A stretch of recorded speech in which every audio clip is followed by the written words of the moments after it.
Carlos Andreasa, editor executivo da Editora Record, membro do Conselho Editorial do Grupo Record, trabalhou na editora Capivara e na francesa La Table Ronde. Tá bom, olá. Tudo? Pode.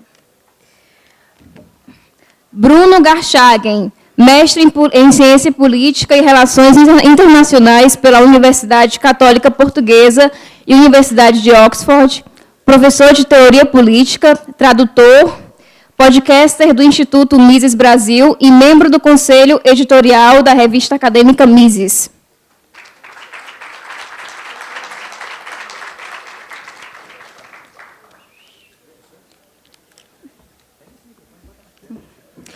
Professor doutor Martim Vasques da Cunha.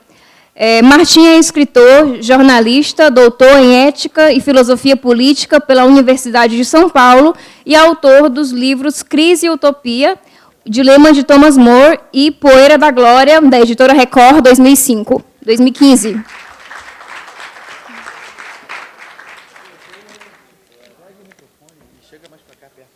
Aqui, ó.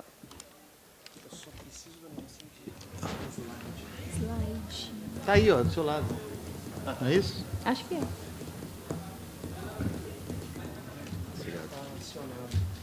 Opa, eu. Deixa aí. Ele só tem que acionar lá.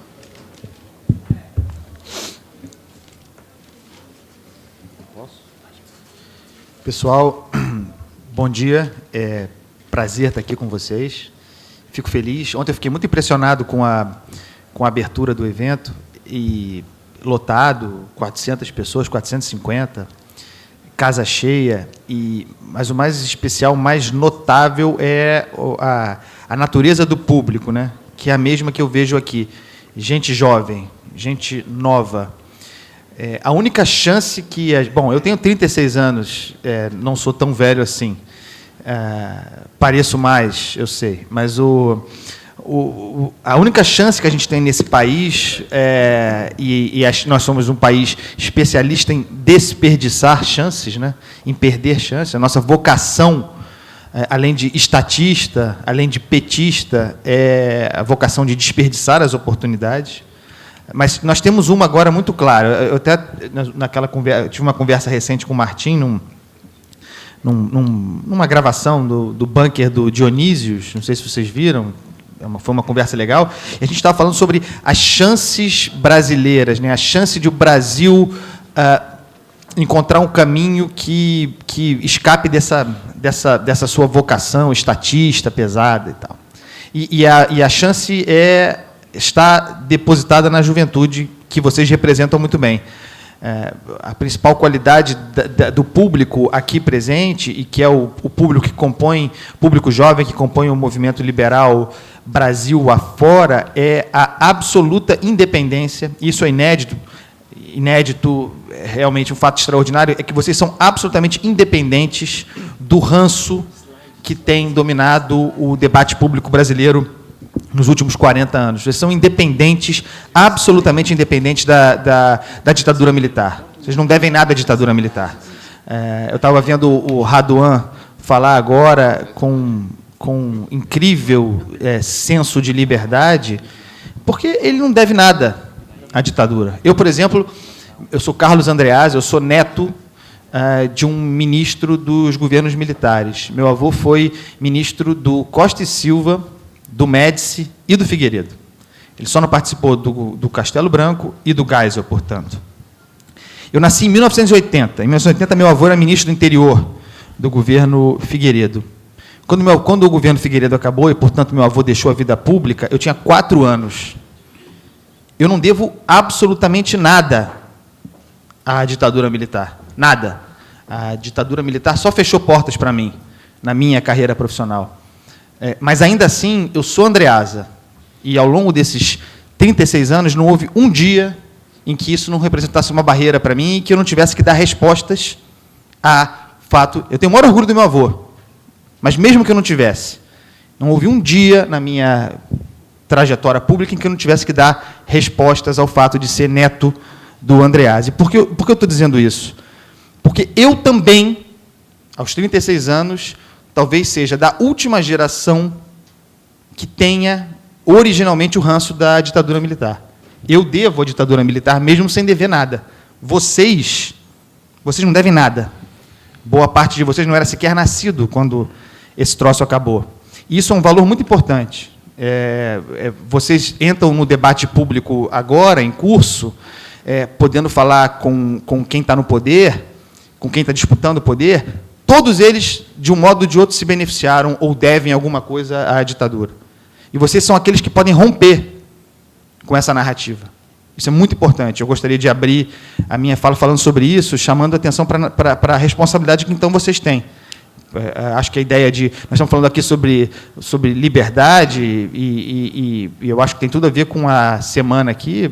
Liberdade é responsabilidade. Vocês precisam ter consciência da responsabilidade que vocês têm e da chance que vocês representam para o Brasil. Eu queria contar, falando, portanto, sobre mercado editorial. Eu sou editor, né, faço livros, sou editor dos dois gênios aqui reunidos nessa mesa, dois dos maiores intelectuais brasileiros, sem dúvida nenhuma. Eu queria contar um pouco sobre a minha trajetória, porque ela é uma trajetória sem dúvida nenhuma, de uma representação liberal, né, no mercado editorial. Eu tinha 32 anos, portanto, há 4, quando eu fui chamado à editora Record, pelo Sérgio Machado, presidente da editora, para conversar. Eu tinha conhecido o Sérgio rapidamente num evento, a gente trocou uma ideia, eu estava numa editora pequena, e conversei com ele longamente, batendo papo sobre o mercado, sem fazer propaganda a meu respeito. Eu estava conversando, mas ele gostou de mim. Naquele momento, a Luciana Vilas Boas, que era a diretora da Record, estava saindo, e ele estava montando uma nova equação para a editora. Então, ele me chamou para conversar, nós conversamos longamente, nos demos muito bem, como nos damos até hoje. E aí ele me disse, ao final dessa conversa, foi em janeiro de 2012, ele me disse: eu acho que eu tenho um projeto, a palavra foi essa, para você aqui na Record. Mas eu estou montando meu quebra-cabeça, volto a procurá-lo daqui a pouco. E daqui a pouco, vocês sabem, né, pessoal? Daqui a pouco. Cada um tem a medida do que seja isso. Para mim, quando eu saí dali, eu tive a clareza de que ali estava... Eu vou falar muito essa palavra chance aqui, né? Eu tive a clareza de que, se aquilo avançasse, seria a chance da minha vida. A chance da minha vida profissional. Eu tinha 32 anos, eu estava numa editora pequena, em certo sentido satisfeito, mas fora do mercado, fora do grande mercado, né, editorial, digamos assim. E aí eu saí de lá, depois de conhecer a estrutura da Record, eu conhecia a editora, obviamente, conhecia o mercado, era o mercado em que eu estava inserido. Eu saí de lá enlouquecido diante daquela possibilidade. Isso foi em janeiro. E eu cheguei em casa, conversei com a minha família, conversei com a minha mulher e falei, se eu não fizer alguma coisa urgente, claro, eu ia continuar trabalhando, né, na editora onde eu trabalhava, mas se eu não fizer alguma coisa urgente diante dessa possibilidade de ir para a Record, eu vou pirar, eu vou quebrar. Porque eu tinha identificado, repito, que aquela era a chance da minha vida, né? Então, se ela se concretizasse, maravilha. Eu estaria aqui, né, num cenário ideal, falando com vocês. Mas, se não se concretizasse, eu provavelmente estaria cheirando cola debaixo de algum viaduto do Rio de Janeiro, sem muita dúvida, ou me embriagando, o que, aliás, eu faço hoje, mesmo estando aqui. Não cheirando cola, né, embriagando. Com uísque, né, sem dúvida. Mas também sem rejeitar as demais variedade. A gente bebe o que nos oferecem, não é mesmo? Agora, então, o que eu fiz? Eu saí dali e comecei a estudar o mercado editorial brasileiro. Eu comecei a minha chance, se tudo der errado, né, se ao final de contas eu cheirar cola, eu teria aprendido alguma coisa. Então, eu passei a estudar dois movimentos. Eu passei a estudar o mercado editorial brasileiro e o catálogo da Record. Claro, pensando se essa coisa desse certo, né? O Sérgio tinha dito para mim que gostaria que eu viesse, que eu fosse para a Record para trabalhar de início com a não ficção e que eu desenvolvesse um trabalho com não ficção brasileira. Foram as linhas que ele traçou para mim nessa primeira conversa, sem ter feito nenhuma proposta, me sondando, né? Então, eu saí de lá, comecei a estudar o mercado editorial brasileiro, que eu conhecia, identificando quem eram os principais concorrentes da Record e aquilo que eles publicavam, e comecei a estudar o catálogo da Record, que é uma bênção. A Record tem, em catálogos, quase 9.000 títulos, em catálogo ativos, e ISBNs ativos, que você pode adquirir hoje. Tá? Num cenário como esse, aliás, de crise, é um modelo que sobrevive. Né? Uma das projeções que eu faço, que eu tenho feito, catastróficas, é que o mercado editorial brasileiro terá, isso já está acontecendo, mas terá, nesse ano e nos próximos, pequenas e médias editoras quebrando. Mas isso é uma outra conversa. O modelo da Record, como ele é de cauda longa, como a gente chama, né, quer dizer, com um grande volume de títulos em catálogo, a Record tem sempre capital de giro, né, o dinheiro está sempre entrando, ela está sempre capitalizada. Uma editora que tem, e tem editoras bem-sucedidas, com um catálogo enxuto, considerando que o mercado... Isso eu falo rapidamente sobre o mercado. Tá? Considerando que o mercado hoje em dia é basicamente consignado, portanto, só quem corre risco é o editor, é o produtor, o parceiro na ponta, o livreiro, ele recebe o seu livro de forma consignada, ele vende o que ele conseguir, não precisa se esforçar muito, talvez. Depois de determinado tempo, ele pode devolver a tua mercadoria, devolver para o teu estoque a mercadoria, e só vai pagar, com sorte, em 120 dias. Então, você pensa, que mercado no mundo é esse em que você corre risco sozinho, você produz o negócio, você financia a livraria, porque isso é o financiamento. Você faz uma consignação, você consigna os seus livros, o cara fica com a mercadoria lá, vende uma parte, devolve para você, o problema é teu, e te paga 120 dias, 3, 4, às vezes 6 meses depois, aquilo que você fez. As consequências disso é que quem tem poucos livros em catálogo demora a receber, fica sem dinheiro para investir, para comprar papel, enfim, um cenário crítico. Nós estamos trabalhando agora numa discussão para rever essa coisa da consignação, mas essa é uma outra discussão que a gente pode ter, se alguém se interessar, privadamente. Mas, enfim, eu estudei muito o catálogo da Record, esses 9.000 títulos e a natureza deles. A Record tinha, e o Sérgio tinha me chamado, como eu disse, para não ficção. O catálogo da Record, de não ficção, era muito poderoso, mas tinha uma natureza muito fácil de identificar. Publicava-se, sobretudo, não ficção estrangeira, autores estrangeiros, comprados em leilões, em feiras internacionais. Ou seja, aquilo que o Sérgio queria que eu fizesse não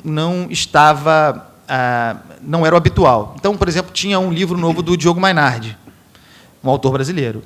Aí a Record publicava. É a oportunidade que você não desperdiça. Então, havia a reportagem nova do Caco Barcelos. A Record publicava. Claro, vende milhões. Mas não tinha um programa editorial, uma linha editorial perene, um planejamento para a publicação de autores de não ficção brasileiros.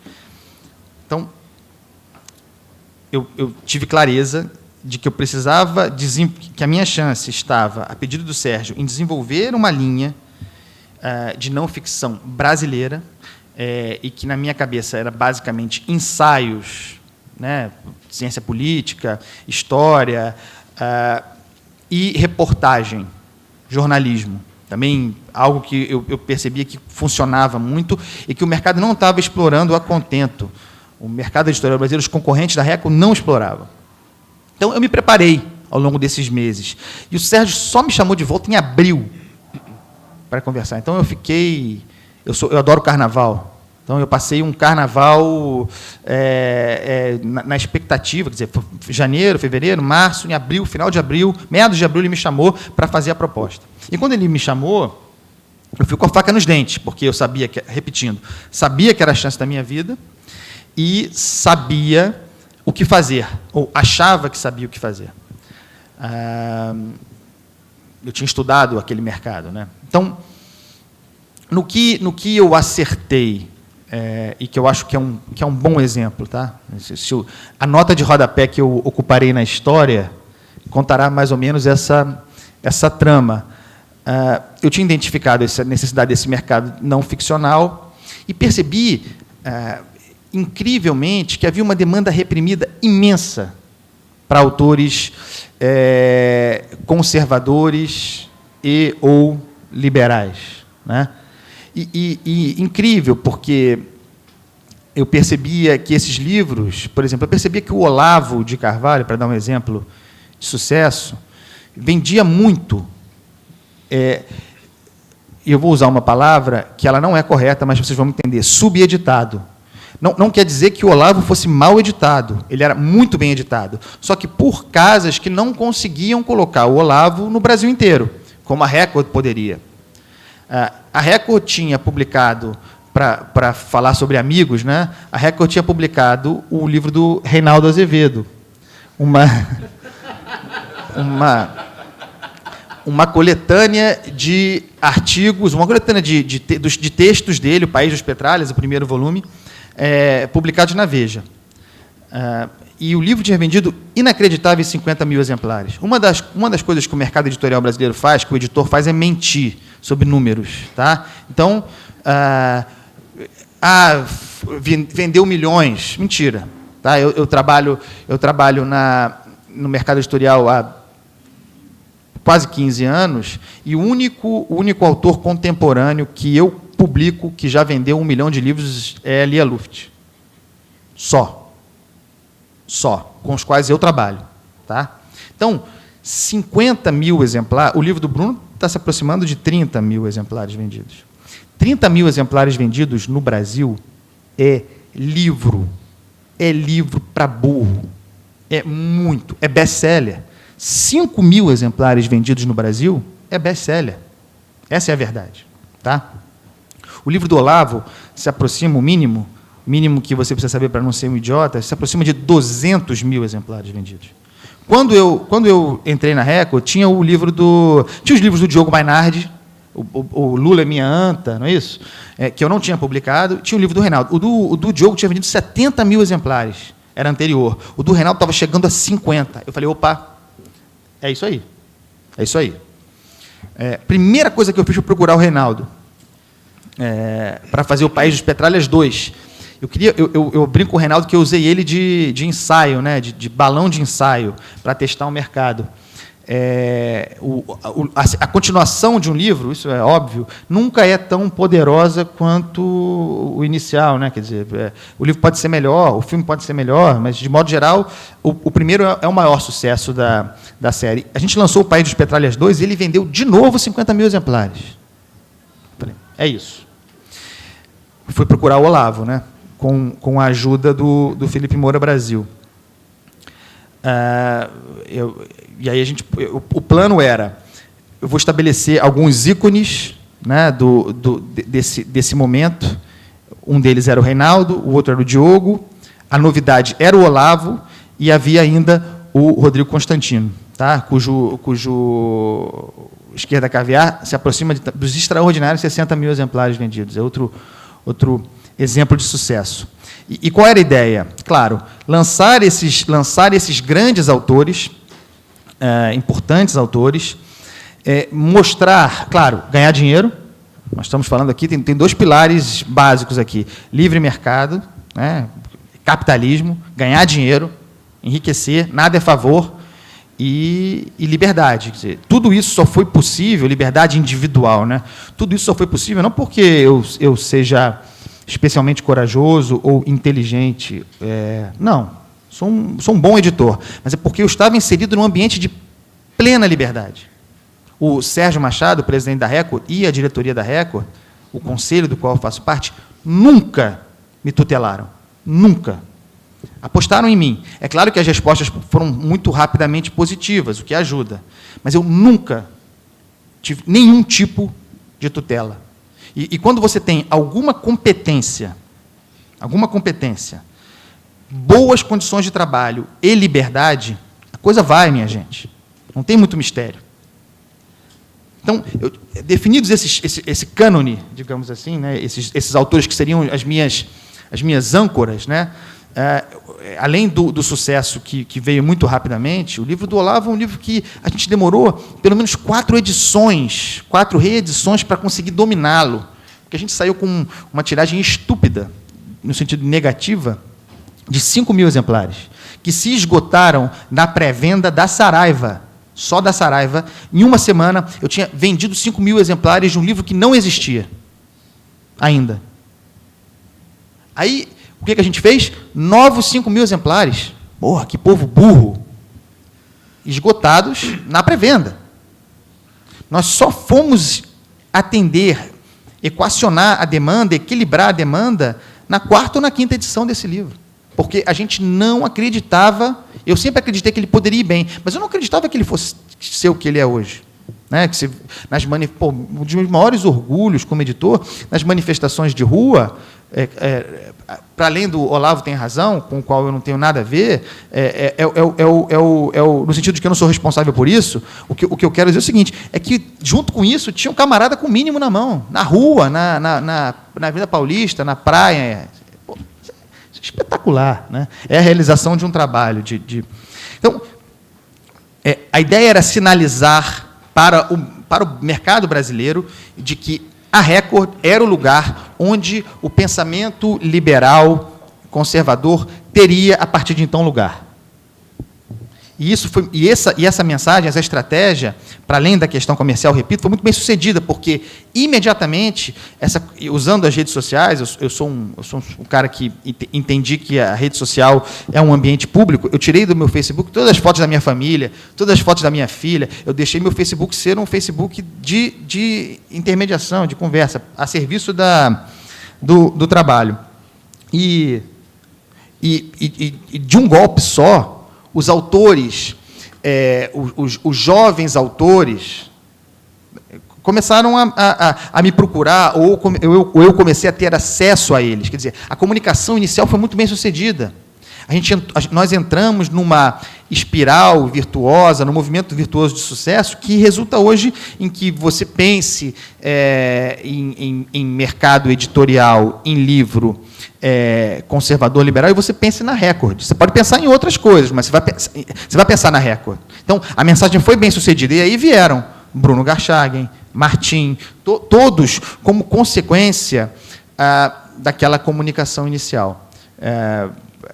Hoje, o que acontece diariamente é que, e é o seguinte, é extraordinário, porque nós temos hoje um público fiel que consome os livros que a gente publica, a gente sabe quem é o público, a gente consegue quantificar esse público e sabe que estamos produzindo para ele. Então, o nosso sócio, eu repito, o editor, no mercado editorial, só quem corre risco é o editor. Só. Nós não temos sócio. O livreiro não é nosso sócio. Não é. Ele não compra o livro, ele não divide risco. O nosso sócio é o leitor. É o cara que eu produzo o livro, eu faço tiragens ousadas hoje, porque qual é a tendência do mercado num cenário como esse? É se tornar ainda mais conservador, é fazer tiragens cada vez menores.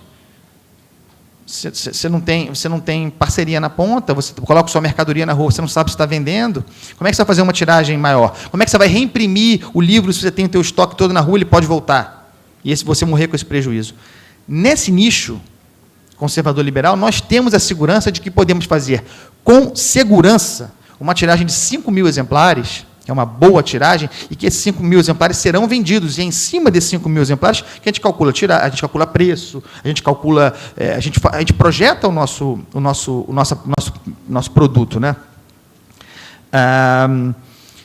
Além desse público fiel, o que a gente conseguiu hoje, e é o maior barato, é que, e alguns de vocês sabem que isso é verdade, porque vocês me escrevem, e eu tento responder nas redes sociais, é que vocês me escrevem sugerindo autores que eu não conheço, e de que eu nunca ouvi falar, e que são brilhantes. O Andreasa, você conhece fulano de tal? publicado lá fora, não sei, o livro do cara nem saiu lá fora, e vocês já conhecem, já estão me pautando. E muitas vezes eu vou, compro os direitos e é sucesso. Então, se existe, para concluir essa minha primeira intervenção, se existe algo a ser celebrado, e eu acho que existe, por exemplo, eu lamento muito que, na condição, fazendo esse trabalho e mostrando para o mercado editorial brasileiro que, ideologia à parte, convicções à parte, eu não concordo com tudo que meus autores dizem. O editor não é o autor. O editor é o cara, ou deveria ser o cara, que acredita que aquilo que o autor tem a dizer é muito importante e precisa ser veiculado. Concorde-se ou não. Esse é o papel do editor. O editor não é... Eu não sou o que o Martim pensa, nem o que o Bruno pensa. Eu sou o cara que acha, que tem certeza que o que eles têm a dizer é fundamental. Mercado à parte, tá? Sucesso à parte.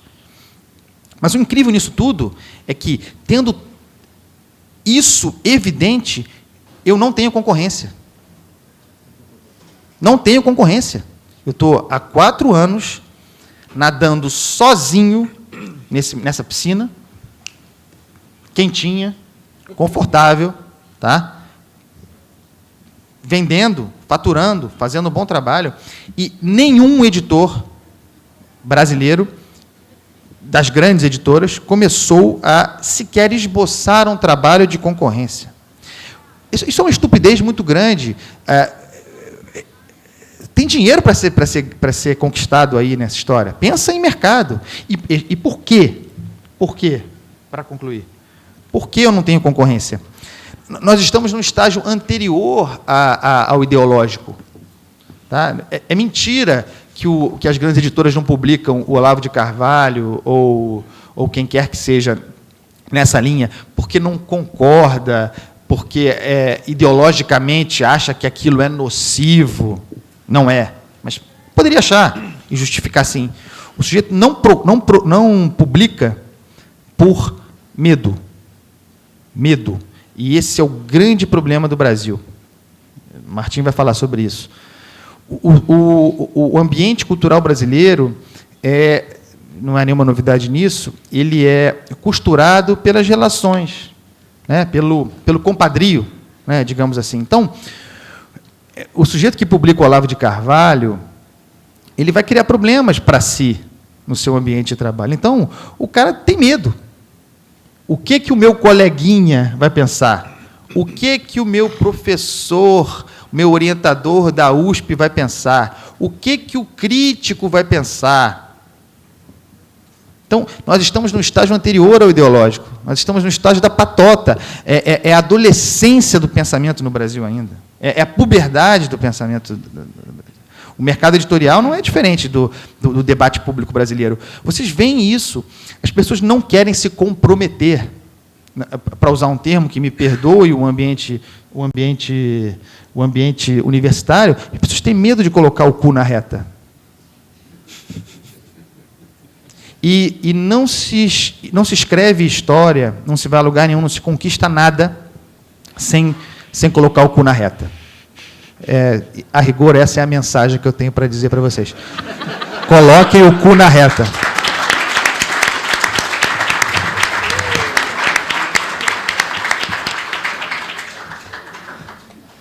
Bom, é difícil começar uma palestra com esse final da palestra anterior.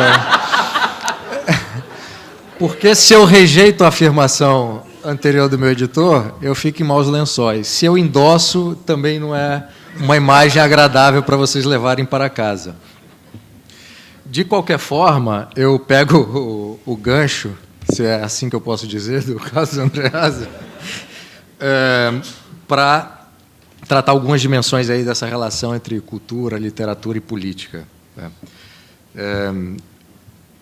É muito curioso, assim, a gente está passando nesse momento um período de crise política e econômica, e quem estuda as artes também tende a a afirmar que estamos passando um momento de crise, e quando você vai investigar outros períodos anteriores da história, é possível encontrar em cada período desse alguém ou várias pessoas falando que existe um momento de crise, especialmente na área intelectual, filosófica, literária, cultural. Então, tem sempre alguém apontando elementos de uma crise que está se passando naquele momento, né?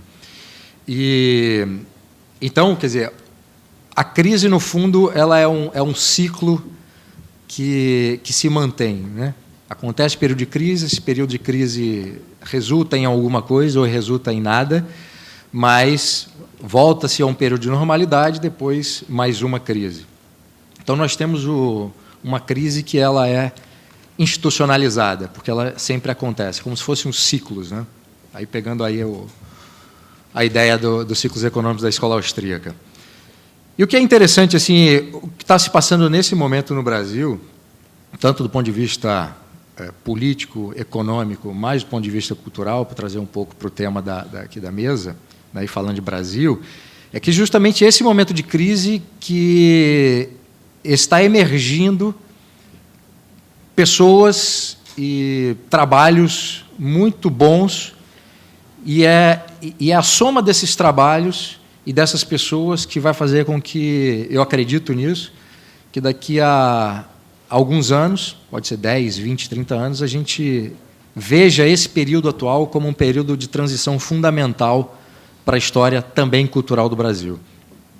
Se a gente volta no passado, a gente lembra, né, de grandes nomes da literatura, né, Machado de Assis, né, José de Alencar, Álvares de Azevedo, Padre Antônio Vieira, o Gregório de Matos. Então, a gente sempre tem esses grandes nomes, né, que fazem parte desse grande capital cultural que o Brasil tem e que a gente deve se orgulhar.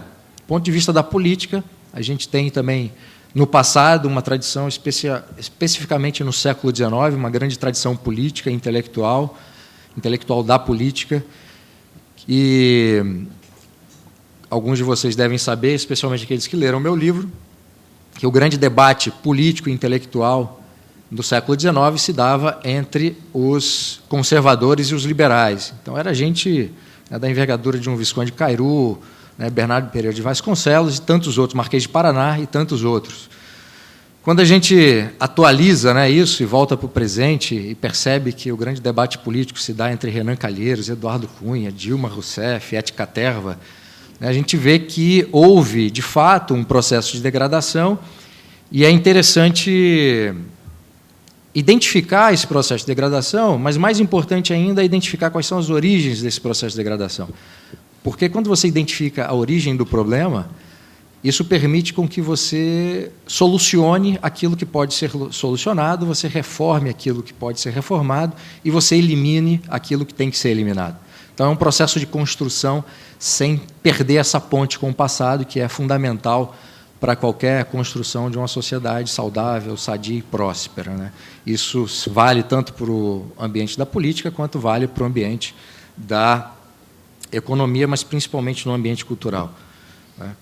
Você tem os grandes movimentos artísticos, né, que promoveram rupturas. Essas rupturas, naquele momento, nem sempre produziram coisas boas, mas o que veio a partir disso, né, gerou resultados bastante positivos. E quando a gente ouve, né, o Carlos Andreasa falar de uma experiência própria do maior grupo editorial da América Latina e o papel relevante que ele está desempenhando nesse momento, a gente percebe como que esse momento de crise também criou um momento de oportunidade, como esse momento de oportunidade está sendo aproveitado, tanto pelo Carlos Andreasa, como pelos autores que ele tem publicado, né? Aqui nessa mesa temos o Martim e eu, como exemplos desse trabalho que está sendo feito, né? E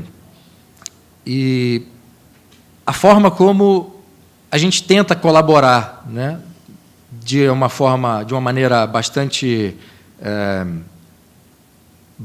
viva do que está acontecendo, querendo contribuir nesse processo de uma tentativa de restauração ou de reforma, né, de um processo de degradação que está evidente, Mas eu acho que os autores pelo menos os autores da Record e de outras editoras com quem eu tenho contato ou sou leitor, eu acho o que é muito interessante desse grupo é que cada um a seu modo, com sua vocação, com seu talento, com seus interesses específicos, cada uma dessas pessoas tem feito um esforço no sentido de superar esse momento de degradação.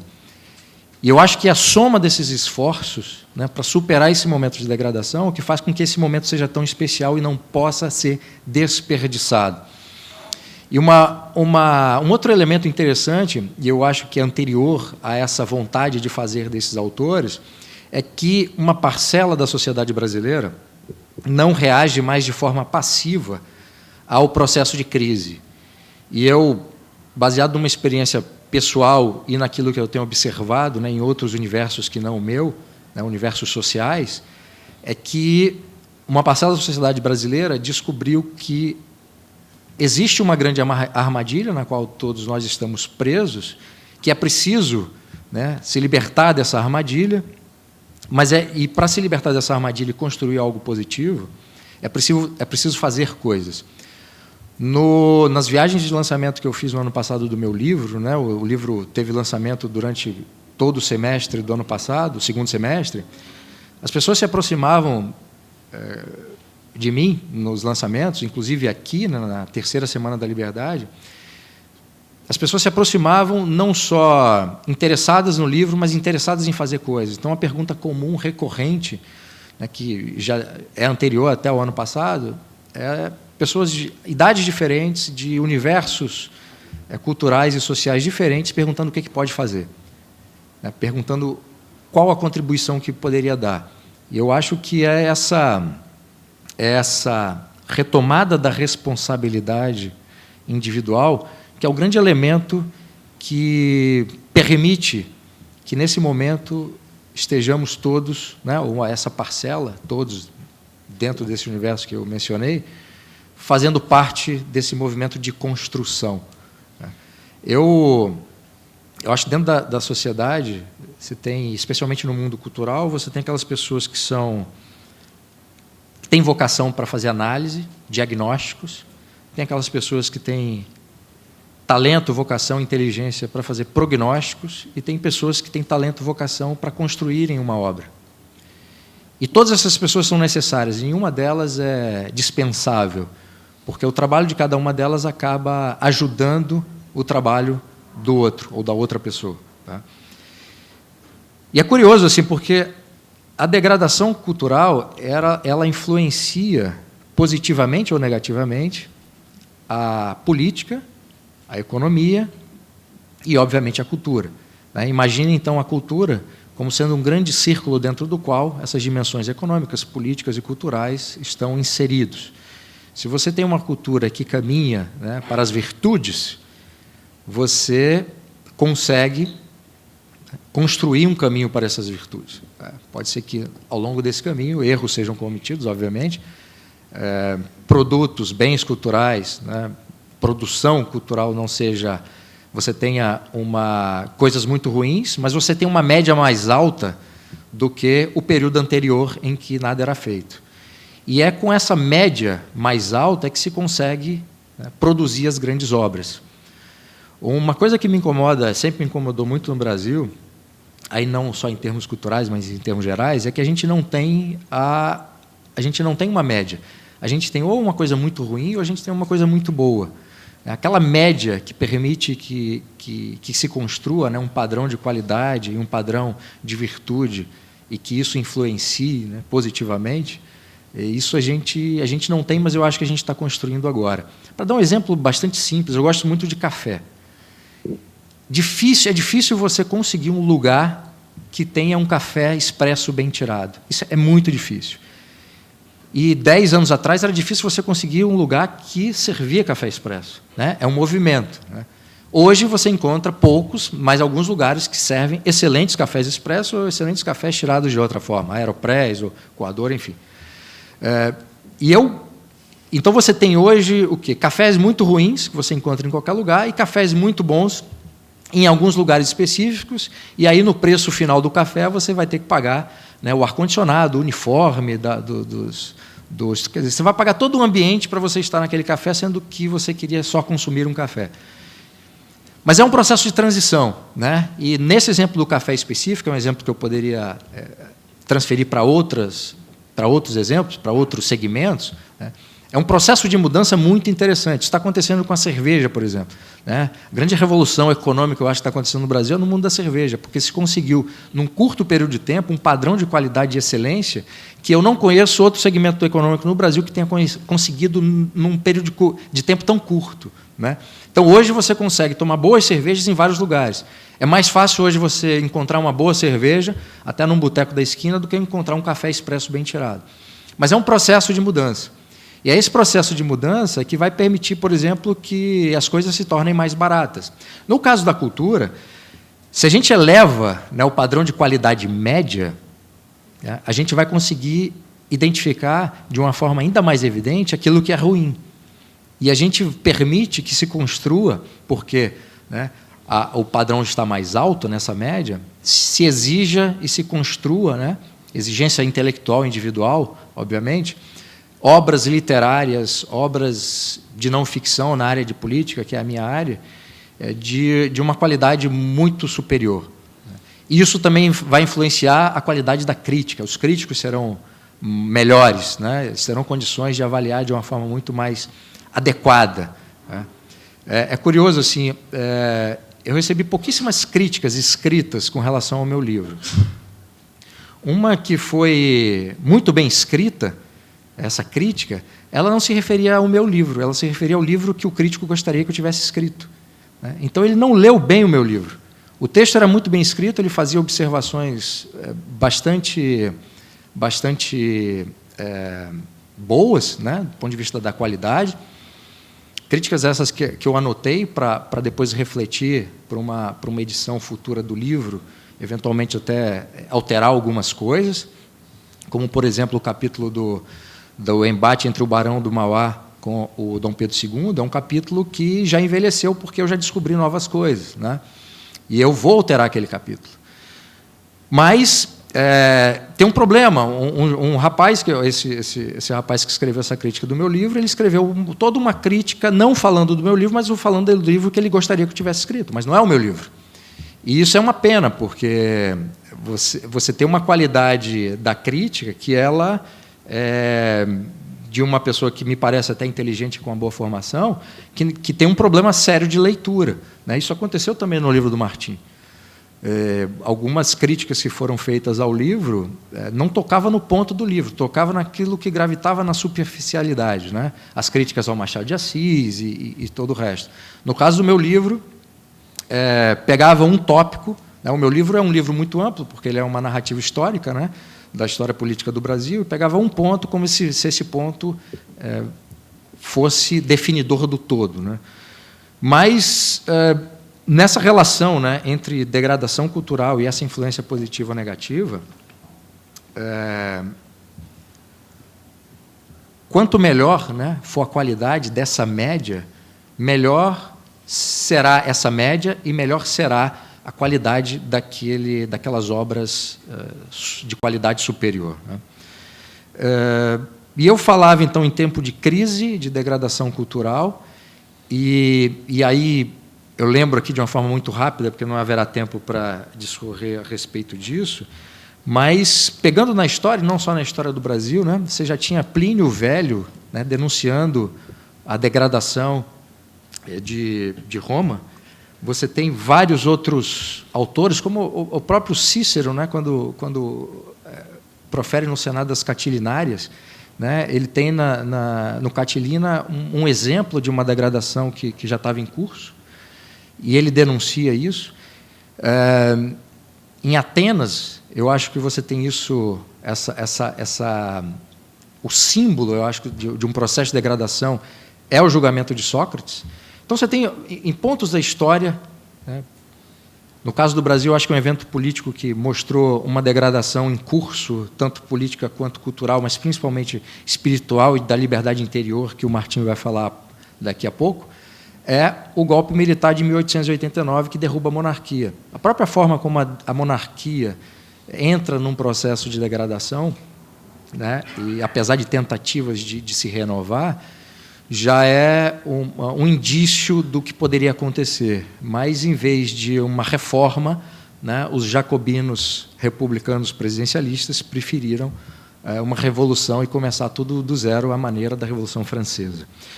Mas eu acho que, nesse momento de crise, para encerrar, e num momento em que existe uma certa degradação em vários níveis, é preciso retomar um sentido de dever e um sentido de responsabilidade que foi sendo perdido, foi sendo diluído, e, por uma parcela da sociedade brasileira, foi simplesmente delegado, terceirizado a um terceiro indivíduo e, principalmente, a um terceiro poder político. Nós terceirizamos a nossa responsabilidade e o nosso sentido de dever. E a ideia que nós temos hoje de direito, e que foi direitos, né, que foi celebrada e positivada com a Constituição de 88, eu acho que representou, do ponto de vista simbólico também, o soterramento dessa ideia, né, que não é nem tão antiga, mas que é essa ideia que existia no Brasil, do sentido de dever, de responsabilidade, de obrigação, né, e, a partir daí, é que você pensa numa ideia de direitos. Aqui a gente celebrou, né, e tem isso, infelizmente, como senso comum, a ideia de que eu tenho direito e, portanto, o Estado me deve algo, né, e isso é potencializado com a carga tributária, então você vê que cria-se um círculo vicioso. Então, se eu pago carga tributária muito alta, eu não questiono a quantidade daquilo que eu pago, eu simplesmente cobro esses direitos que são prometidos, nem que sem colocar isso em causa. Esse sentido de dever e responsabilidade é fundamental para retomar, né, elementos virtuosos importantes, né? E aí eu estou me referindo a uma restauração interior, porque é a partir dessa restauração interior que a gente consegue, né, construir e influenciar positivamente aos outros numa vida em comunidade. E, se nós não conseguirmos, né, resgatar esse sentido de dever e responsabilidade, a gente não consegue reformar de uma forma sólida, sustentável, sadia, a nossa cultura, e, em decorrência disso, a gente não vai conseguir alterar nem a política, nem a economia. Vou encerrar, então, como a Andreasa fez, em outras palavras, obviamente, usando algum eufemismo: se a gente não colocar o nosso na reta, né, assumindo esse sentido de dever e responsabilidade, nenhuma mudança sólida será possível. Muitíssimo obrigado.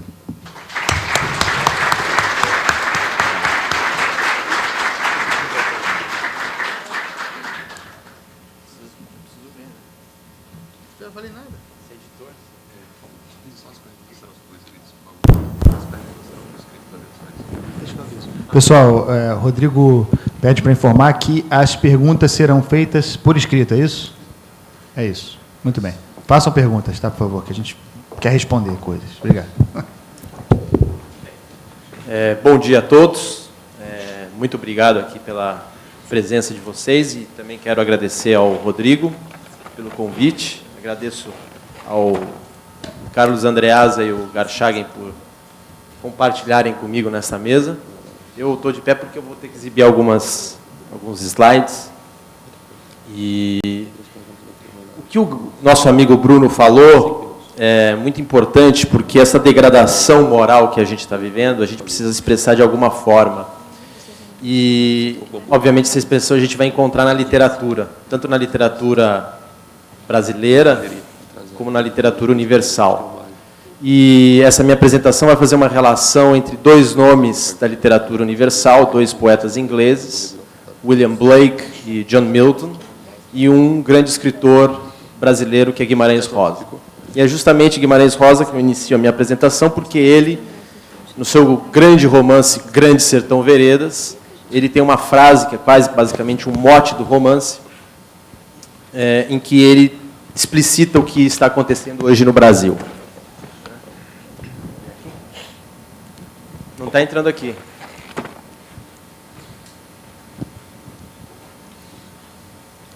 Eu vou passando só enquanto você fala. Tá?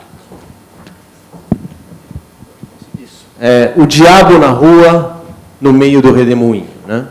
Essa frase que está no Grande Sertão Veredas do Guimarães Rosa mostra muito bem, de forma poética, mas também incisiva e concisa, a a nossa situação atual de degradação que o Bruno e, de certa maneira, também o Andreasa descreveu já nessa questão do mercado editorial. Então, começando com Guimarães Rosa, eu faço uma relação entre Guimarães e esses dois autores universais, que é William Blake e John Milton. Alguém aqui já leu um desses dois autores? Levanta a mão, por favor. Quem leu mais Blake, quem leu mais Milton? Blake, levanta a mão. Milton. Mais gente, Milton.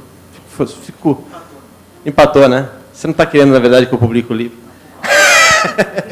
Mas, enfim, William Blake, esse senhor, né?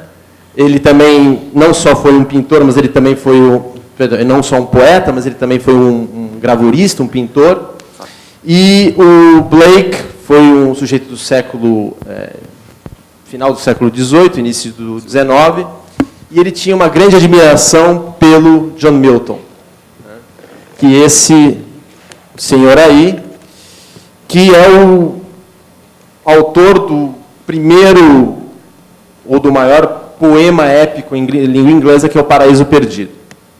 O Blake tinha uma grande admiração pelo Milton, não só porque, obviamente, era um grande poeta, mas também porque o Blake era obcecado pelo mesmo tema do Milton e, alguns séculos depois, do nosso Guimarães Rosa, que é a questão da tentação do poder, né? E, obviamente, essa tentação do poder era conectada com a presença do diabo, com a presença do mal, né? No caso do Blake, a fascinação dele por Milton era porque ele acreditava piamente que o Milton era do partido do demônio sem o saber, né? Então, toda a obra do Blake é uma longa meditação sobre como Milton, como grande poeta inglês, ele, na verdade, estava fazendo uma ode... Caiu aqui. Alô? Eu que passei. Uma grande ode ao demônio, por assim dizer. E por que isso? Porque, para o Blake, o diabo representava não uma coisa ruim per si, mas uma imaginação poética. Uma imaginação poética que o fazia ficar livre de todas as amarras materialistas, dando a liberdade que ele procurava dentro da sua poesia e da sua arte. É o que ele fala aqui, né? Devo criar um sistema ou me escravizar por um outro, não vou argumentar e comparar, minha função é criar. Esse é um trecho do grande poema épico Jerusalém. E esse questionamento sobre o problema do mal fazia também o Blake repensar sobre a questão do progresso humano. Ele via, por exemplo, a questão do progresso humano com grande ceticismo. E ele dizia que na Jerusalém, que é a capital divina, não necessariamente a capital física, mas a capital espiritual, Jerusalém tinha sido tomada pelas fábricas satânicas tenebrosas. Ou seja, na visão do Blake, o progresso não era necessariamente uma coisa boa. Fica claro que, dessa maneira, ele é um opositor das ideias de John Locke e de Isaac Newton, mas, ao mesmo tempo, ele tinha um fascínio pelo racionalismo e pelo iluminismo francês. Por quê? Porque ele pensava, antes de tudo, de que o ser humano tinha que estar em função da imaginação poética. O Milton, como já disse, ele fez esse grande poema épico chamado Paraíso Perdido, de 1666, que conta, como vocês devem saber, a história de Adão e Eva, de como Adão e Eva foram expulsos do paraíso.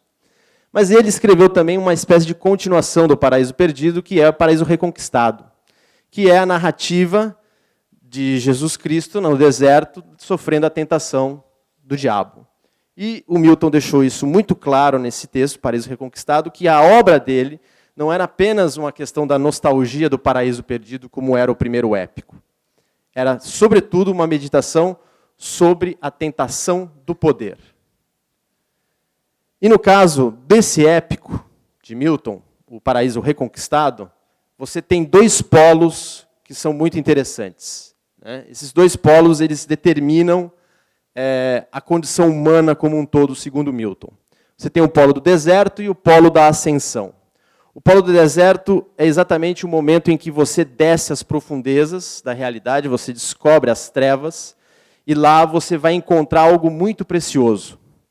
E esse dom precioso, justamente vai se dar na concretude da ascensão, né, da ascese. E no caso do deserto, a imagem do deserto é muito emblemática em Milton, porque é o lugar dos desejos, das imagens diabólicas exorcizadas, é a terra árida, né? É a possibilidade de um mundo afastado de Deus. É também a contínua presença que existe tanto no paraíso perdido como no paraíso reconquistado. É o deserto que impede o nosso acesso ao paraíso, segundo Milton. E a história per si também é retratada como um deserto que vai chegar até a segunda vinda, né? Então, esse simbolismo do deserto é demasiado constante pelo simples motivo que ele achava que depois que você passava pelo deserto, você reencontraria justamente o Éden, né, o paraíso que foi perdido, ressurgido do vasto ermo.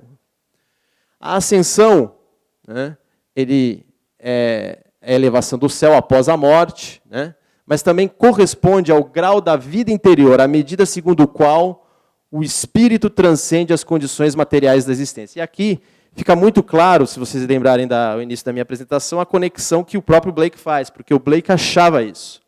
Ele achava que você tinha que transcender o espírito porque você não era apenas matéria, você não era apenas progresso tecnológico, progresso institucional. Esse trecho do Paraíso Reconquistado mostra muito bem o momento em que o diabo tenta Cristo e Cristo recusa a tentação. No caso aí é a segunda tentação. São 3 tentações no deserto. Essa é a segunda, em que o diabo oferece os poderes e os potentados a Cristo, e ele fala o seguinte: pois o ofício de um rei nisso repousa seu mérito, louvor, virtude e honra, que pelo público suporta o peso, mas quem reina em si próprio e governa paixão, medo e querer, é mais que rei. Que todo sábio virtuoso almeja, quem não almeja, errado quer reinar. Cidades de homens, multidões tenazes, ele próprio sujeito à anarquia em si, paixões sem lei, das quais é servo. Guiar nações na via da verdade, resguardando as doutrinas, longe do erro, sabendo venerar seu Deus, isso é mais régio. Isso atrai a alma. Reina o âmago do homem, nobre parte. A outra, sobre o corpo, só domina, e a miúde a força. Tal reinar não é franco o deleite, a mente generosa. E esse trecho é muito importante, por quê? Porque aqui o Milton faz a própria definição do que é o verdadeiro governo. O que é governar, a arte de governar. Para o Milton, o verdadeiro governo só acontecerá se procurar Deus dando plena atenção ao oráculo interior, que guia a parte mais nobre da alma, o homem interior de cada indivíduo que permita voluntariamente que isso aconteça em sua vida, unindo a razão e a liberdade humanas. Isso é muito importante, não se trata de uma conversão à liberdade interior forçada. Você tem que ser livre, mas ao mesmo tempo essa liberdade tem que ser racional. E é racional porque é justamente plena e livre. Parece ser um paradoxo, mas não é. As duas coisas estão juntas. E para o Milton, e como também para o Blake, né, que foi um homem isolado na sua vida, a verdadeira liberdade sempre deve permanecer no segredo e, portanto, oculto em um manto de silêncio, né? Esse segredo não é necessariamente uma coisa ruim, é aquele recolhimento da alma em que você medita consigo mesmo, na sua solidão mais íntima, no seu deserto interior. E quando você faz isso, você se oculta nesse manto de silêncio que te protege. E aí a pergunta que vocês devem estar fazendo: por que eu, brasileiro, tenho que ler William Blake e John Milton?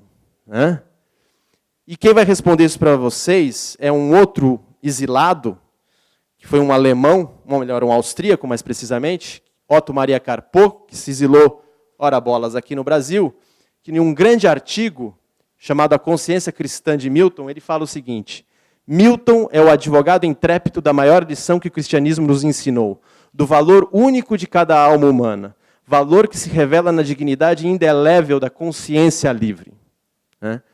E quando o Carpo escreveu esse ensaio sobre o Milton aqui no Brasil, era em 1941. Ele também estava falando sobre o que acontecia no Brasil na época do Estado Novo de Getúlio Vargas. E o que acontece? Aqui nós temos o quê? A definição da liberdade interior como algo muito importante, como algo que não é apenas um luxo. Na verdade, a liberdade interior é a base de qualquer sociedade saudável e que deseja se manter assim por um bom tempo, ou seja, ela quer ser permanente. E essa liberdade interior é a base da liberdade econômica, da liberdade política, da liberdade religiosa. Essas três liberdades, elas não vão existir se você não cultivar a sua liberdade interior, se você não passar pelo deserto e se você não tiver a coragem de ter a ascensão.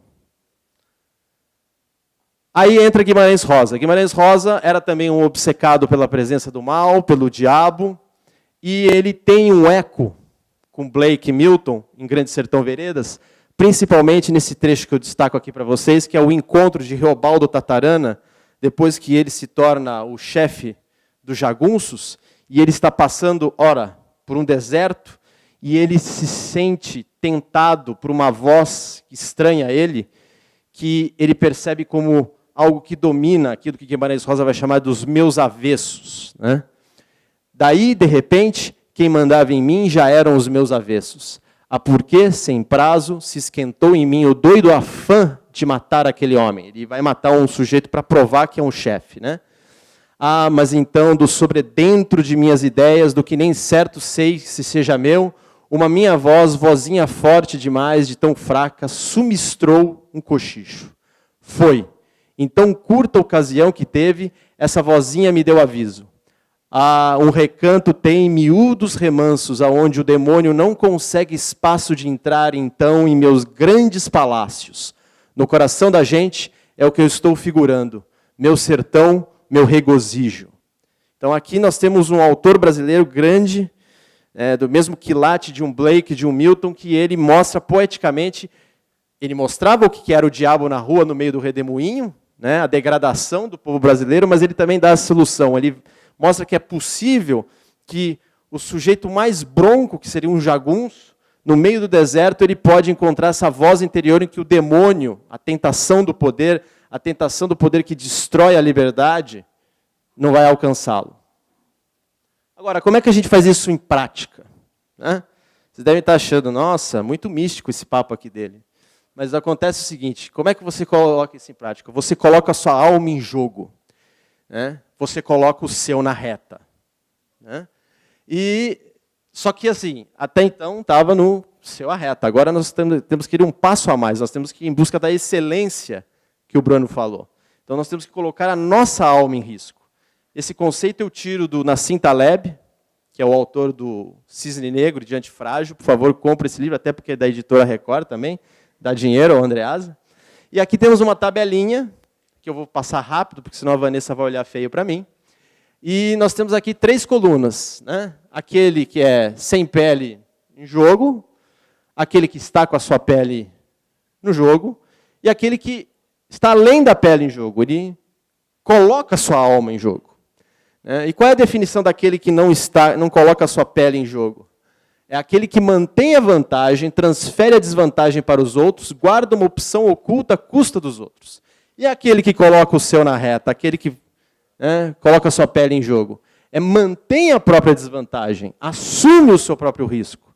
E quem é que faz a alma em jogo? É aquele que aceita a desvantagem em nome de terceiros, ou de valores universais. Eu gostaria que vocês prestassem atenção na terceira coluna, que é justamente alma em jogo, não porque eu estou com pouco tempo, mas sim porque, na verdade, essa coluna é o que mantém a sociedade. Sem o que essas pessoas que estão e essas características que estão nessa coluna, a sociedade não vive. A sociedade não se estabelece. Então, o que temos aqui? Aqueles que colocam o seu, não mais só o seu na reta, eles colocam a sua alma em risco. São os santos, os cavaleiros, os guerreiros, os soldados. São aqueles que, em vez de praticar o bullshit, a conversa fiada, eles entram na aventura da conversação que o Michael Oakeshott, um filósofo que é muito querido meu e do Bruno Garchagen, sempre defendeu. São os filósofos, os profetas, antes da modernidade. Tá? Os artistas, alguns artesãos, os empreendedores e os inovadores, os cientistas ousados e rebeldes. Em termos de governo, o governo municipal em relação ao governo das cidades-estados e governos centralizados. Os grandes escritores e os grandes editores, por exemplo, nosso amigo aqui, Carlos Andreasa, ele não é mas assim, eu e Bruno podemos falar de várias coisas que um editor normal no mercado editorial não faria, e o Andreasa fez. Ele colocou o dele na reta na divulgação, tanto do meu livro, quanto do Bruno. E não, só também o Carlos Andreasa, mas também o Sérgio Machado. Só quero registrar que eu sou ali naquelas categorias. Eu certamente não sou santo, eu sou um guerreiro do povo brasileiro.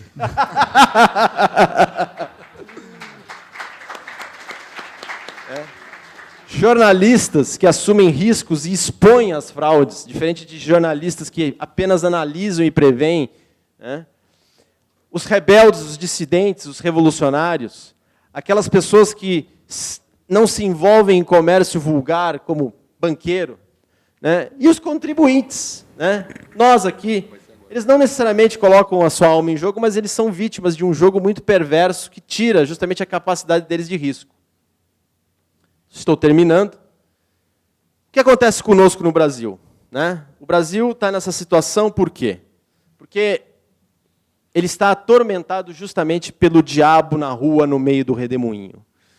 Pela violência que estimula as ideologias políticas que, hoje em dia e no fundo, elas se igualam naquela expressão do T.S. Eliot, que é the wilderness of mirrors, né? A vastidão dos espelhos. Ou seja, chegou um momento em que a gente não sabe quem é de direita, quem é de esquerda, e todos se ficam, né, em uma igualdade tenebrosa. O Brasil abandonou aquele grande palácio que Guimarães Rosa falou, né? O palácio da consciência individual que todos nós poderíamos habitar.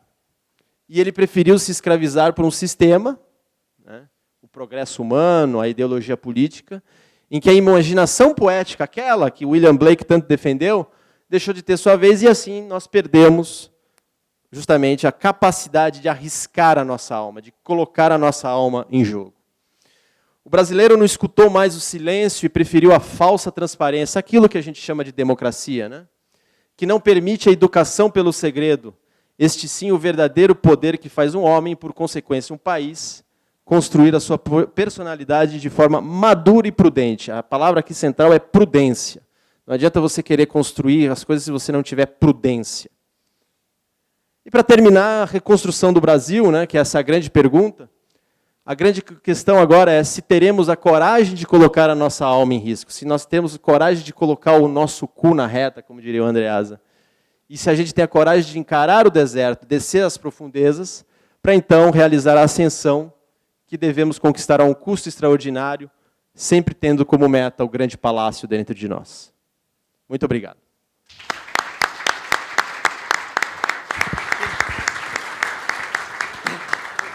Alô. Senhores, a gente vai fazer uma pequena interrupção, porque o momento é importante. Bruno Gachag, ele só ia embora na quinta-feira, e ele vai embora amanhã.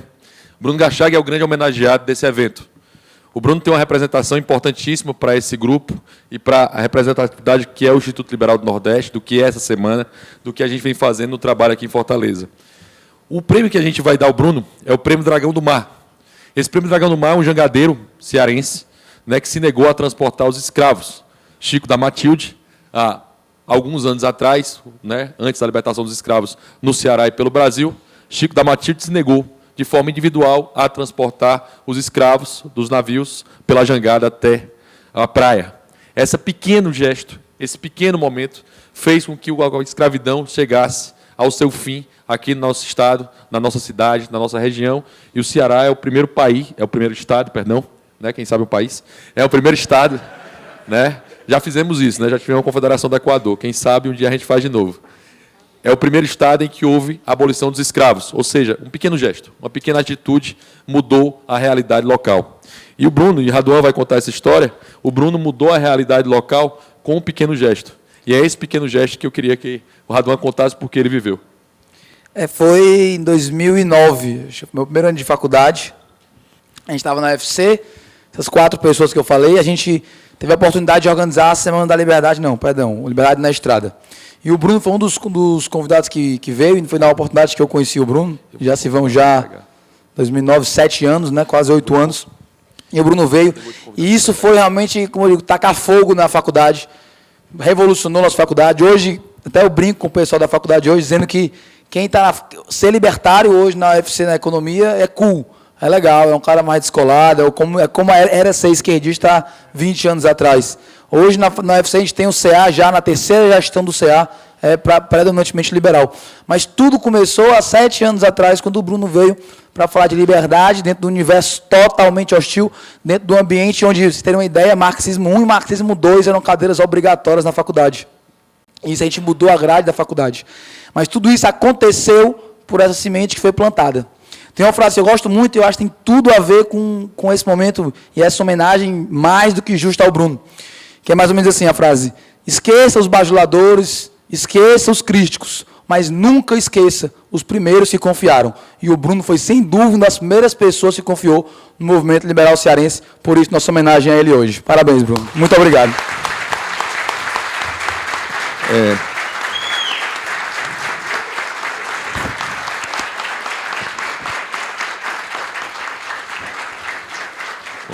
O Bruno além de um grande autor, de um podcast, de trabalhar com a gente no Mises, o que nos orgulha tremendamente, ele é um grande amigo meu. E a gente sempre conversa sobre ideias de liberdade, sobre dia a dia. E tem uma frase que eu li há pouco do Viktor Frankl, que eu achei a cara da nossa última conversa, sentado numa mesa de bar em São Paulo, antes de uma palestra, em que a gente se preparou tomando cerveja, certo? Na PUC de São Paulo. Foi ótima palestra, viu? Que foi uma ótima approach. Pela primeira vez, a PUC de São Paulo teve um evento liberal depois de muito tempo. Então, eu, Bruno e Hélio fizemos isso. Foi muito divertido. Mas a frase do Viktor Frankl diz o seguinte: Viktor Frankl falava para os alunos americanos dele que, ao lado da estátua da liberdade, deveria ter uma estátua da responsabilidade. A liberdade não vive sem responsabilidade. A Winnie falou isso ontem e eu destaco isso. Ao lado daquela estátua deveria ser construída outra. Uma estátua da responsabilidade e que isso sirva para o nosso país. Eu vou pedir para que a Winnie leia aqui a homenagem e entregue ao Bruno. Um prêmio Dragão do Mar, diferente na faculdade, na FEAC, na Faculdade de Direito, nós também tivemos grandes problemas com o Grupo Dragão do Mar. Eu fui, inclusive, intimada por outra professora a eliminar o grupo, o que não fiz, obviamente. Então, o prêmio Dragão do Mar, assim como o valente jangadeiro que negou-se a fazer o traslado dos escravos, aqueles cuja coragem e esforços em prol de uma sociedade mais livre são notáveis e dignos de agradecimento. Sendo assim, o Grupo de Estudos Dragão do Mar, o Instituto Liberal do Nordeste e a Rede Liberdade têm a honra de premiar Bruno Garchagen pelo seu incomensurável serviço em prol da formação de indivíduos e sua coragem frente aos desafios destinados aos que ousam promover a liberdade, numa sociedade cujo substrato político e cultural está eivado de autoritarismo. Fortaleza, maio de 2016, assinado pelo presidente do Instituto Liberal do Nordeste, Rodrigo Saraiva Marinho.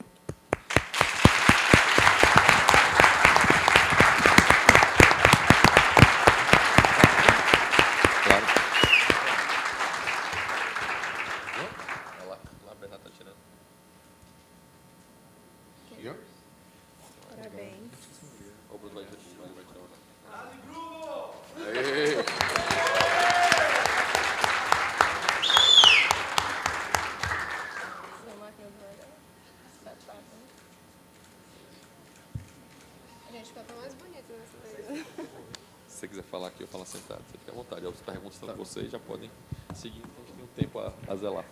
Né? Na realidade, já estourado. Por causa do Martim. Perguntas. Pergunta para Carlos Andreasa. Quais são as características dos grandes escritores e quais são as principais características de um livro universal? Meu Deus. Eu acho que a principal característica de um... Não é a principal característica, mas, sem dúvida, para o cerne da nossa questão aqui, e tanto o Martim quanto o Bruno são exemplares disso, mas eu vou citar o Martim, já que o Bruno foi muito homenageado hoje já.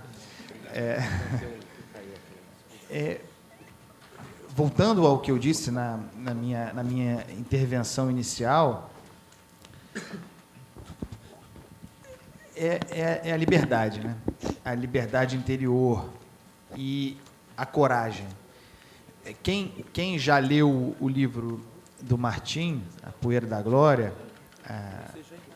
e quem não leu, eu estimulo a ler, porque não é um livro sobre literatura brasileira, embora tenha a literatura como base, é um livro sobre a cultura brasileira, né?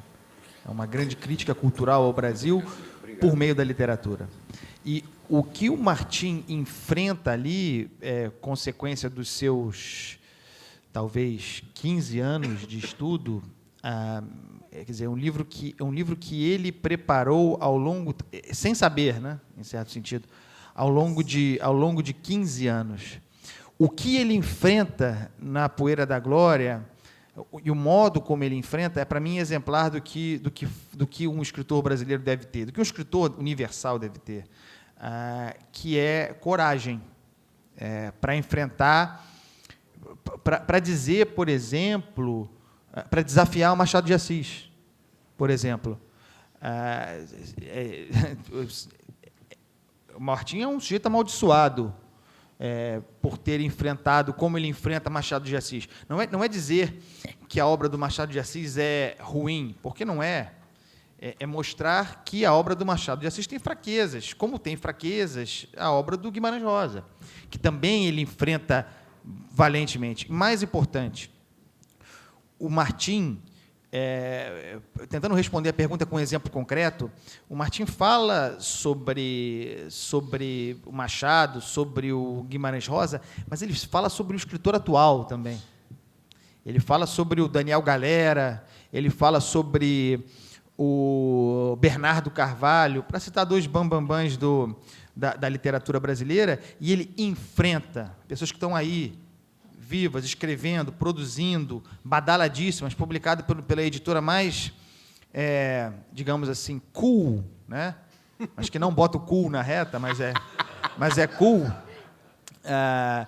Ele tromba com esses caras, ele faz pesadíssima crítica cultural, perfeitamente fundamentada desses caras. Então, isso é o que eu acho que um escritor deve fazer, é o que eu espero de um escritor, é o que eu tenho recebido dos meus escritores, obras de grande coragem, de enfrentamento, de compromisso com a liberdade, enfrentando a tutela, a patrulha. A patrulha é muito grande. Eu, como editor, sofro patrulha. Você imagina o autor.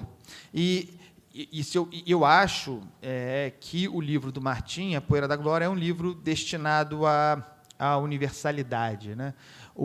Eu acho que daqui a 50, 100 anos, o livro do Martim será estudado. E nós estaremos aqui, certo? Daqui a 100 anos, nós falaremos do livro do Martim como ele hoje fala do Carpô. Eu tenho essa expectativa. Mas é tentativa e erro, né? Quer dizer, eu estou chutando. É difícil dizer o que faz uma obra universal. A chance começa em a gente gostar. Depois disso, o tempo vai dizer. Mas eu apostaria na permanência, por exemplo, do livro do Martim. Não saberia responder a pergunta para além disso. É um exemplo concreto. Acompanhe o relator. Pergunta para Martim. Como a sociedade cada vez mais dominada pelo politicamente correto pode resgatar esse senso de responsabilidade perdido nas últimas décadas? Como? Repete a pergunta para mim. Como a sociedade cada vez mais dominada pelo politicamente correto pode resgatar esse senso de responsabilidade perdido nas últimas décadas?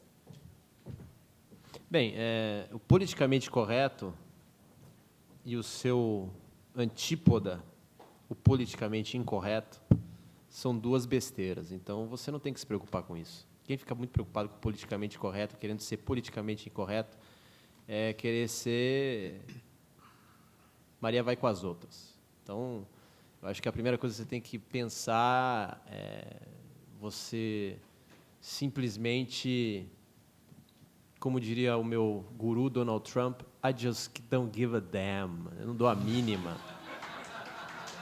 Entendeu? Se você ficar preocupado com o politicamente correto ou politicamente incorreto, você não vai fazer nada na vida. Assim como você ficar preocupado com a Dilma, quer dizer, com o Lula. Gente, se preocupa com outras coisas. Vai ler, vai estudar, vai namorar. O seu senso de responsabilidade vai acontecer quando você parar de se preocupar com esses perdão, esses jargões falsos, né? Eu quero ser politicamente incorreto. Até que o tag do livro, do meu livro, A Poeira da Glória, foi que o meu livro era além do politicamente incorreto, né? Ele era mais politicamente incorreto que todos os livros do Leandro Narlock juntos. Então, ele foi rejeitado ele foi rejeitado por causa disso. pelo politicamente incorreto. Eu amo o Leandro Narlock, mas ele rejeitou meu livro. E eu não estou nem aí com isso. Peguei um editor melhor. Então, é uma pergunta que...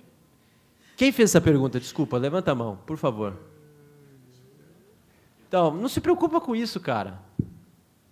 Vai ler Shakespeare, entendeu? Vai ler Machado de Assis. Vai ler... Não se preocupa com isso. Isso é bullshit, cara. Isso é... Quantos anos você tem? 32? Tá velho demais para se preocupar com isso. E se a pessoa que se preocupa com isso fala para ela para não se preocupar com isso. Não, mas a sociedade... Mas você tem que parar de se preocupar com a sociedade. Dane-se a sociedade. Toca a sua vida, cara. Isso é liberdade. Liberdade é você não se importar com o que os outros pensem de você, que a sociedade pense. Isso sim é liberdade. É a minha briga constante. Tenho brigas com a minha mulher sobre isso. Entendeu? Como? E a função da mulher é se preocupar com a sociedade, por isso que a gente precisa delas, mas só que às vezes, né? Enfim, mas não se preocupa com isso. Bullshit. Bruno, é possível estabelecer uma relação entre as elevações morais de um governante e o florescimento cultural do seu povo? As o quê, morais? As elevações morais de um governante e o florescimento cultural do seu povo. Bom, um político ele nasce da sociedade, quer dizer, não é por geração espontânea. Quanto mais virtuosa for essa sociedade, quanto mais sentido de dever e essa elevação moral ela for um padrão dentro da sociedade, for aquele norte, aquela bússola, né, que as pessoas possam se guiar, eu acredito que, assim como no âmbito cultural, haverá uma média, né, de políticos melhor e esses grandes estadistas, por extensão, serão melhores. Acho que há uma relação direta. O que eu não acredito é você surgir um grande político numa sociedade completamente degradada. Pode ser que tenha acontecido em momentos da história, mas esse político que surge, né, no momento de completa ou semi-degradação, ele tem ele não nasce por geração espontânea, né? Tem sempre um período anterior do qual ele é influenciado, foi influenciado, né? Então você tem, por exemplo, na República Velha no Brasil, alguns presidentes que são vistos com bons olhos até hoje, Rodrigues Alves, Campos Salles, Prudente de Moraes, são pessoas que ainda foram formadas sob a antiga monarquia, né? Então era todo um conjunto de valores e de cultura política completamente diferente da que começou a ser estabelecida a partir do golpe militar.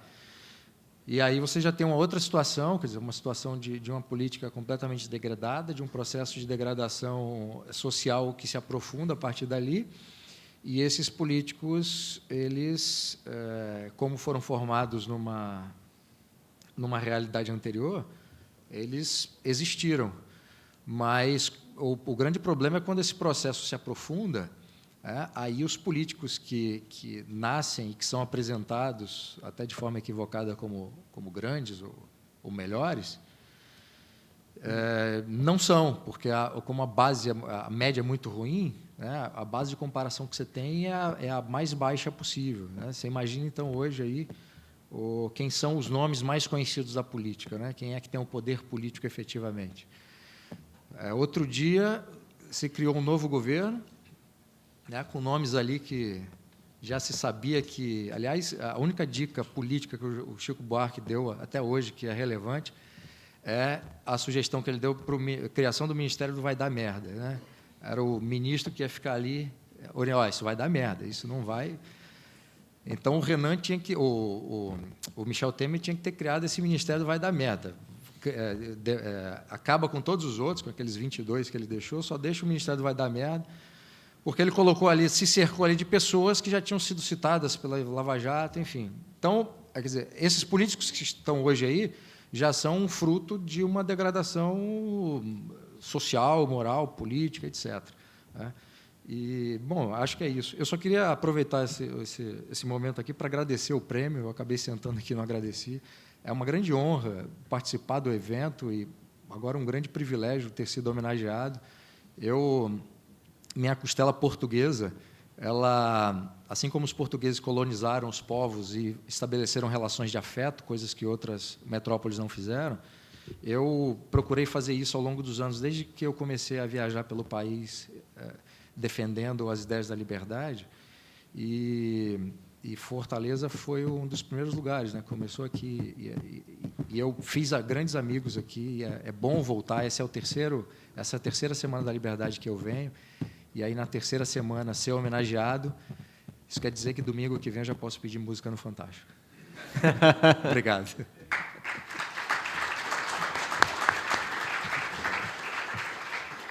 Andreasa, dicas para quem quer escrever um livro no Brasil? Para quem quer escrever um livro em qualquer lugar, estude, leia, vá aos clássicos.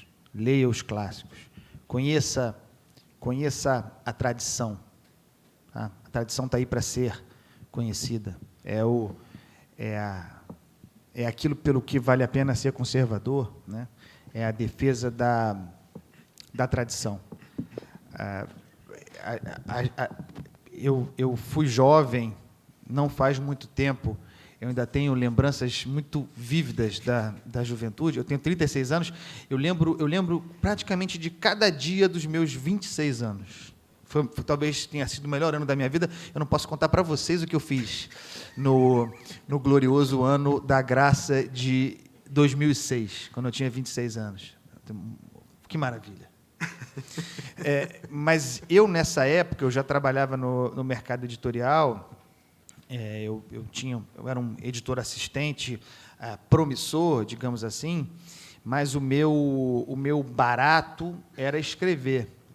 Tá? E eu escrevia muito, e eu tinha pretensão, graças a Deus enterrada, primeiro pelo trabalho de editor, que eu considero que não orna, como se diz, com uma carreira de autoral, pelo menos não por enquanto, e também porque eu com alguma sabedoria, identifiquei que eu não tinha fôlego para ser aquele escritor que eu imaginei que eu poderia ser quando eu tinha 20 e poucos anos. Mas uma coisa eu sempre tive clara, nessa época em que eu sonhava em escrever, né? Eu não sabia o quê, né? Mas eu queria escrever. E, felizmente, a minha produção literária dessa época está destruída.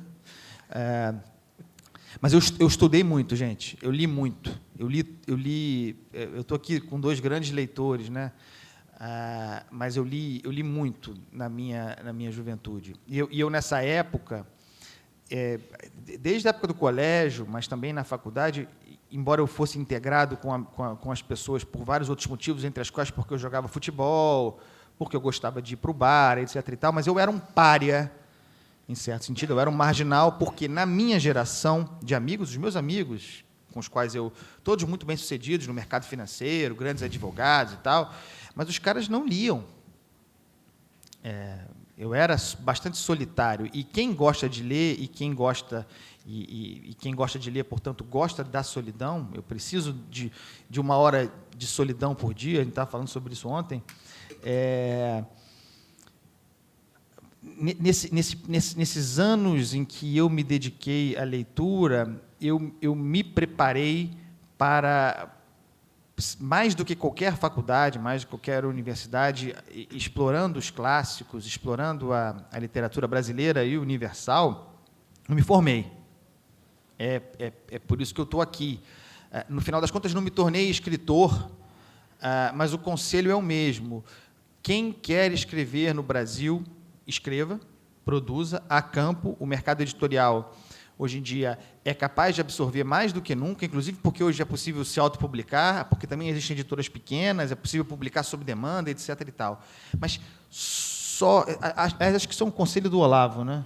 Do Olavão, né? Sei lá. Eu já li alguma coisa assim. Uncle Olavo. Grande Olavo. Só escreva quando for inevitável, entendeu? Assim, se prepare, se cultive, leia e escreva. Publicar é uma consequência. Publicar ou não importa. Nós precisamos nos cultivar e encontrar meios para enfrentar essa realidade hostil brasileira. O Bruno falou uma coisa agora em que eu tenho pensado muito. E também é uma oportunidade, mas um perigo. O momento de crise que nós enfrentamos hoje, e de degradação, chegou a um ponto em que é difícil para a gente pensar no momento de eleição, esse ano tem eleição, em quem votar. Não existe representação que nos represente. Nós não temos representação pública. Isso é dramático. Isso é dramático, porque nós deveríamos estar no momento agora, e eu vou polemizar, em que uma figura como Jair Bolsonaro fosse nota de rodapé na história política brasileira.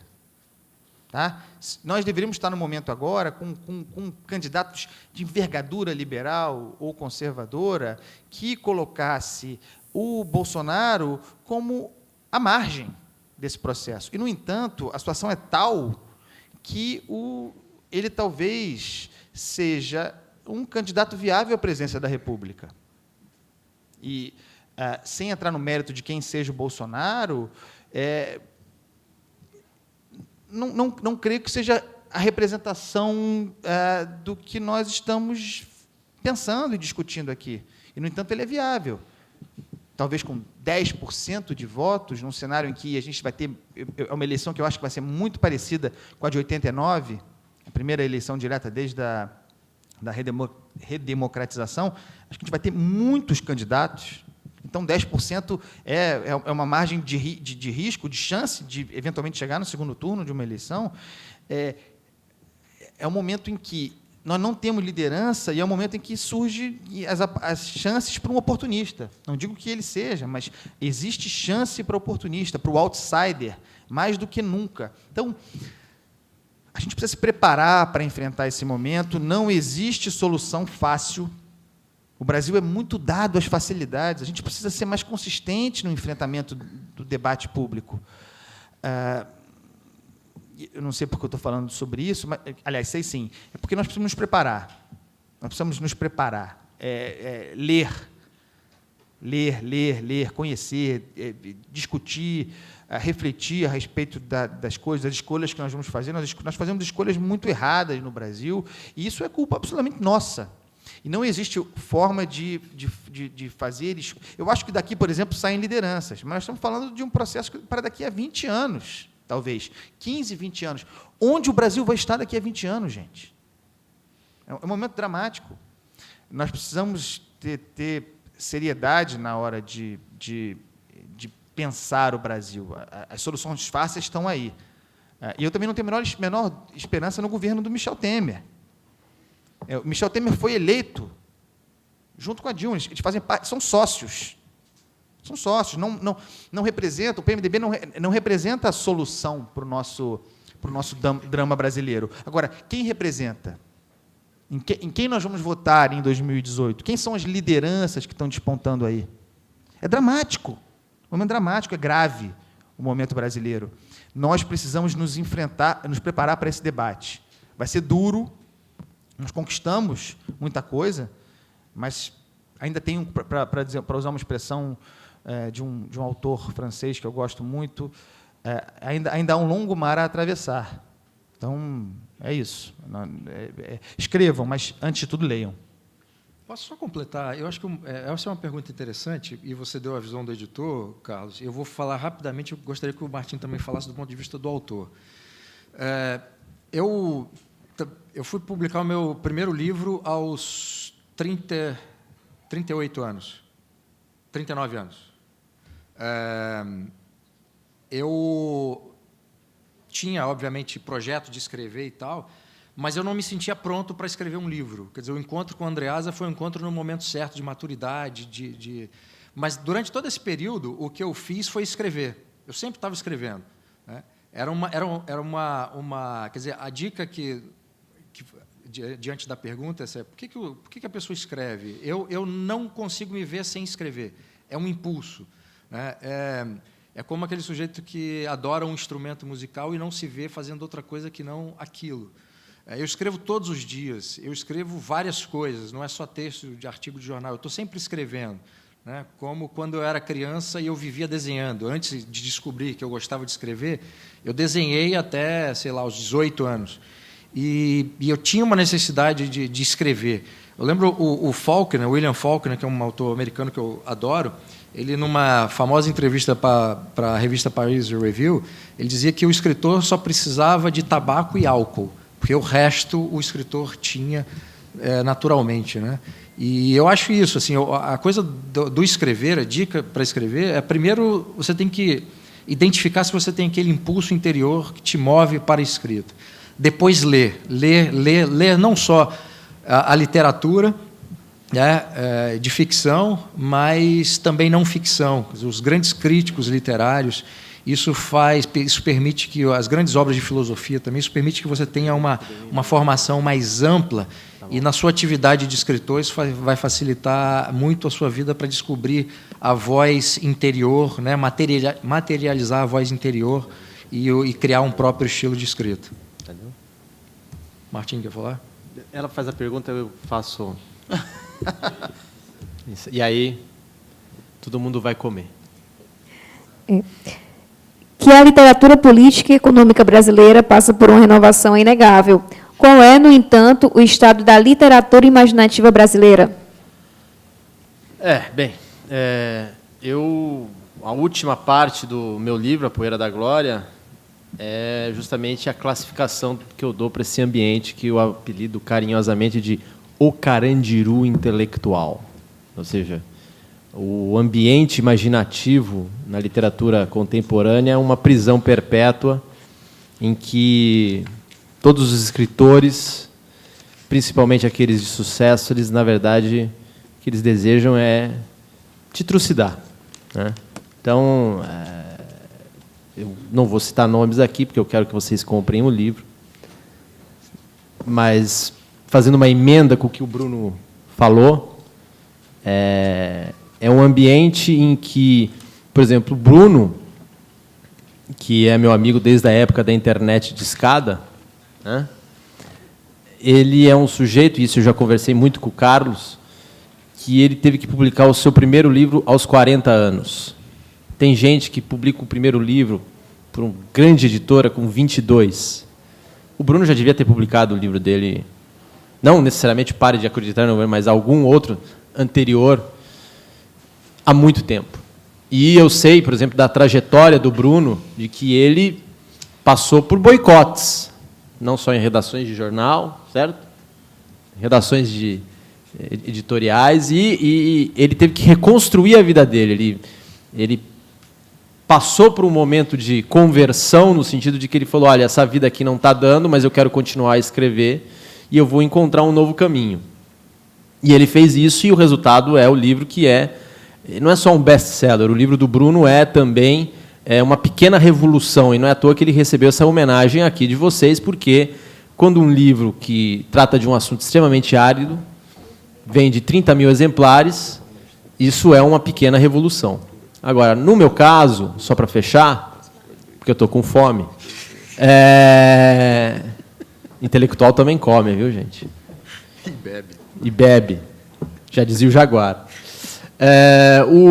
No meu caso, O Poeira da Glória é o meu segundo livro, né? O meu livro anterior é A Crisotopia, mas aí entra uma síntese entre o que um escritor vive na sua existência, dentro de uma determinada circunstância política, dentro de uma determinada circunstância de vida, E no meu caso, o Carlos definiu muito bem, até porque eu boto isso na nota final do Poeira da Glória. A Poeira da Glória demorou... Eu escrevi em 2 anos, mas, na verdade, ele demorou 15 anos para ser concebido, porque eu escrevi outros textos que versavam sobre o tema do Brasil, e eu sempre quis escrever um livro sobre a alma brasileira. O meu livro não é só um livro de literatura, não é um guia de literatura para você usar na vestibular.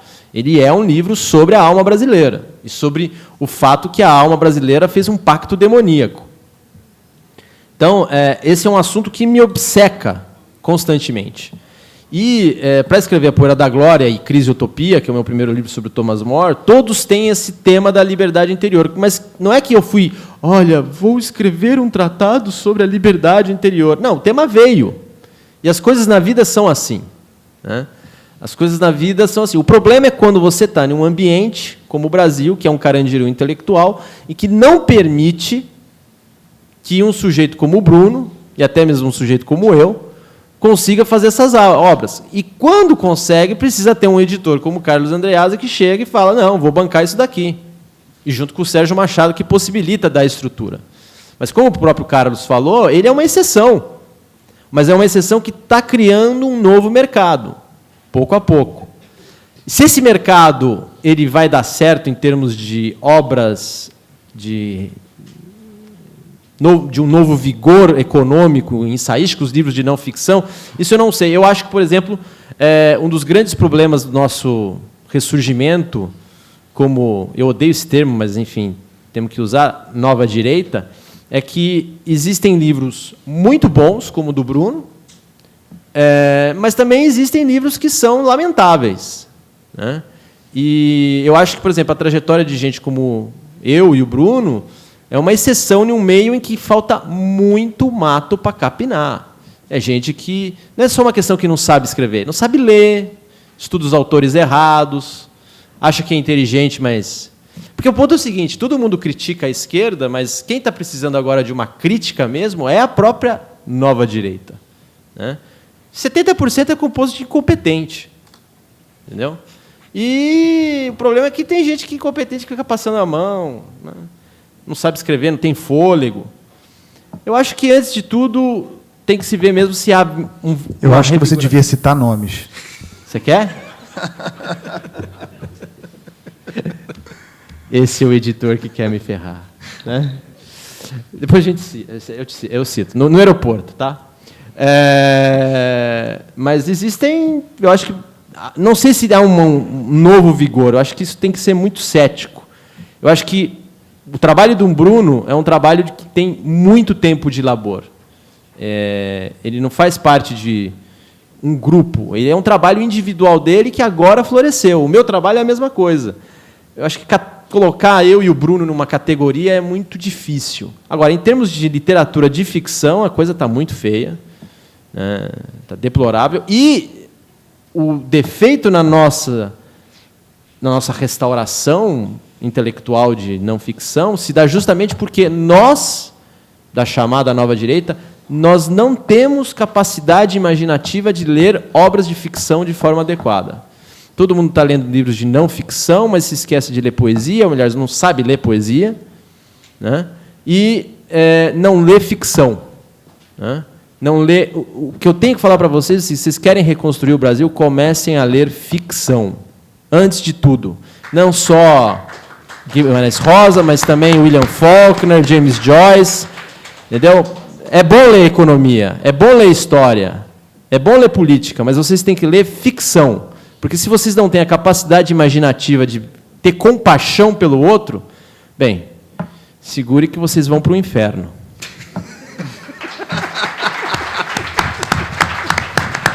Bom, agora que eu quero comer. Nós encerramos por aqui nossa Mesa Brasil. Quero agradecer a presença de todos. E nós vamos retornar às 2h30 com a Mesa Cultura, com a presença de Márcia Xavier, Paulo Cruz e Norma Braga.